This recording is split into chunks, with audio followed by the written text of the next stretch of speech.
Tips ke-11. Bagaimana membangun kolom aset?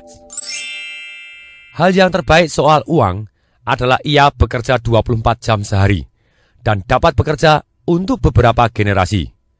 Begitu uang masuk ke dalam aset saya, ia menjadi karyawan saya dan tidak saya biarkan keluar. Robert T. Kiyosaki. Keterangannya, yang dimaksud dengan aset real bagi Robert Kiyosaki bukan kekayaan bersih seperti yang diajarkan dalam metode akuntansi secara biasa, melainkan adalah sesuatu hal yang menaruh atau memasukkan uang ke dalam saku kita. Aset, contohnya, satu adalah bisnis yang tidak menuntut kehadiran kita. Kedua, saham. Ketiga, surat obligasi. Keempat, reksadana. Kelima, real estate yang menghasilkan pemasukan. 6, surat utang. 7, royalti dari properti intelektual seperti musik, karya tulis atau hak paten.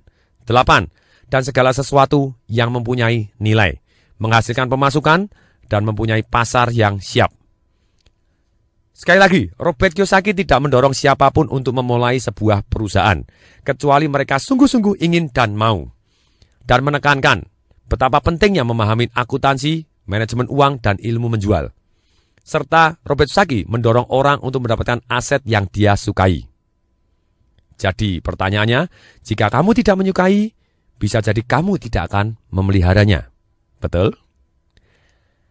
Rintangan dalam memiliki bisnis, 80% dari semua usaha yang didirikan mati di tahun pertama. Sisanya yang 20% yang hidup di tahun pertama tadi, 80%-nya mati di 4 tahun berikutnya.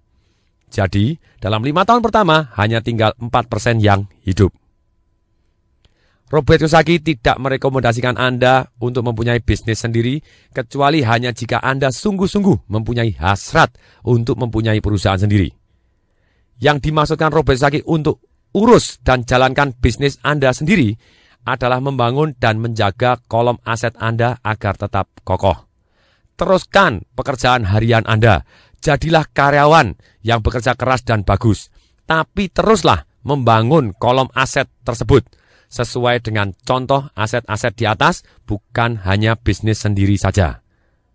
Masih ada yang lain, saham, reksadana, real estate yang menguntungkan, royalti, kemudian ceritanya Anda mempunyai bisnis yang jalan ataupun apapun yang menghasilkan uang tanpa Anda harus terlibat. Ketika arus kas Anda tumbuh, Anda dapat membeli beberapa barang mewah. Perbedaan penting adalah di sini.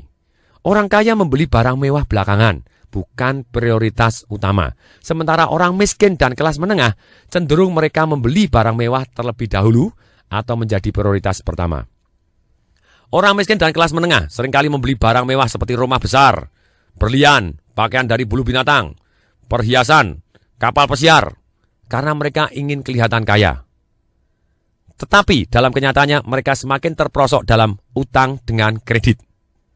Orang yang berlimpah uang, orang kaya jangka panjang, mereka membangun kolom asetnya mereka terlebih dahulu. Kemudian, pemasukan yang dihasilkan dari kolom aset, mereka pakai untuk memberi barang mewah. Sedangkan orang miskin dan kelas menengah, mereka membeli barang mewah terlebih dahulu dengan keringat dan darah mereka sendiri, bahkan dengan warisan-warisan yang harusnya diberikan untuk anak-anak mereka. Saran saya, marilah kita membangun kolom aset kita mulai sekarang. قلبي مشاعر أخفيها قد أشرقت الشمس عليها عن خطط لم أعبأ فيها ستكون بأيامي خرقا فحياتي قبل الحلقات تيه بضياع بشتاتي من دون نعيم الآيات